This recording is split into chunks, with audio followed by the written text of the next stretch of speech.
Depuis la révolution industrielle, nous enfouissons de plus en plus de déchets de l'activité humaine. Déchets industriels, déchets de construction ou plus simplement le contenu de nos poubelles. Les énormes quantités de résidus de notre consommation en croissance permanente. Nous avons depuis appris à trier, à réduire drastiquement la quantité de déchets envoyés en décharge, mais il y a l'héritage du passé. De très nombreuses décharges fermées depuis longtemps. Le projet Minerve veut exploiter ce gisement largement inexploité des anciens sites d'enfouissement de déchets.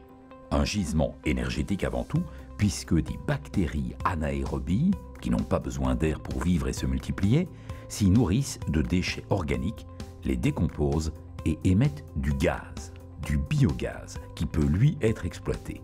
C'est la biométhanisation.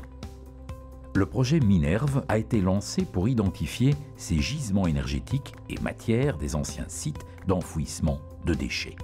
3 axes de travail. Minerve va caractériser ces déchets, les minéraliser en valorisant le biogaz qu'ils contiennent, et enfin extraire et valoriser en énergie et matière les déchets minéralisés. C'est la 3e étape, le landfill mining. Voyons le premier axe, la caractérisation des sites d'enfouissement identifiés comme étant intéressants. On repère d'abord le site par satellite, avion ou drone. Cette étape du projet permettra de classer les sites selon leur qualité pour les étapes suivantes, la minéralisation et le landfill mining. On combine la télédétection, l'interprétation des photos et la géomatique pour travailler à distance sur les propriétés des terrains, propriétés physiques, morphologie, couverture végétale et biologique. L'objectif est de sélectionner les sites présentant un réel potentiel. Il faut alors caractériser le gisement de déchets. Cette caractérisation s'effectue premièrement en surface du site, sans forage, en insérant des électrodes dans le sol. On envoie des impulsions électriques et on mesure la valeur de paramètres physiques tels la résistivité ou la conductivité. Ces mesures permettent de renseigner sur l'état physique des déchets. Lorsqu'une zone du site est jugée intéressante, des forages de reconnaissance sont exécutés pour définir l'état de décomposition et le potentiel de biométhanisation qui reste dans le gisement.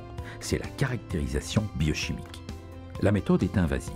Elle consiste à prélever des échantillons de déchets à différentes profondeurs et d'en déterminer l'état de minéralisation en laboratoire.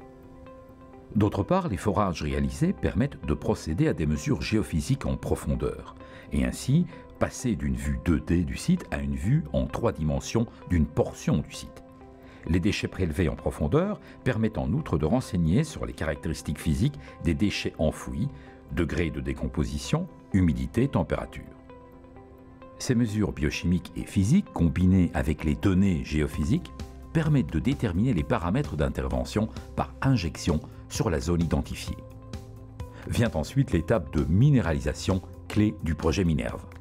Lorsque le potentiel de minéralisation du site est identifié et les paramètres d'intervention clairement définis, on injecte des liquides et des micro-organismes adaptés dans le gisement jusqu'au niveau concerné pour accélérer la décomposition des déchets et les minéraliser complètement. La clé de ce processus biologique, c'est qu'il s'accompagne d'une production de biogaz, source exploitable d'énergie renouvelable. On valorisera le biogaz par des procédés thermiques et mécaniques. En d'autres mots, on va produire de la chaleur utilisée dans un processus industriel ou de chauffage et ou de l'électricité qui sera réutilisée sur site ou injectée sur le réseau. L'injection de liquide au sein du gisement a donc un impact sur les caractéristiques physiques des déchets. On suit ces caractéristiques dans le temps au moyen de techniques d'analyse biochimique et de mesures géophysiques. Une fois que ces mesures concluent que les déchets sont complètement minéralisés, l'injection est arrêtée. Le site d'enfouissement de déchets est alors considéré comme stabilisé biologiquement, il est minéralisé. La dernière phase, c'est l'exploitation du gisement, le landfill mining. Les déchets sont excavés pour être traités. Les déchets sont minéralisés.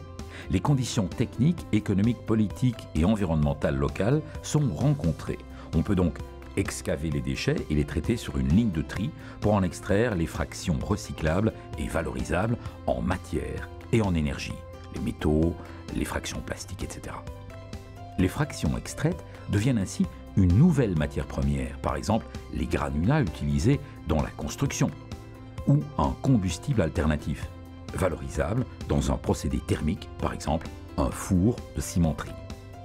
Les terrains récupérés suite à l'excavation des matériaux peuvent ensuite être assainis si besoin est et servir à la construction à caractère durable de nouveaux logements, de bâtiments industriels ou d'infrastructures utiles à la communauté.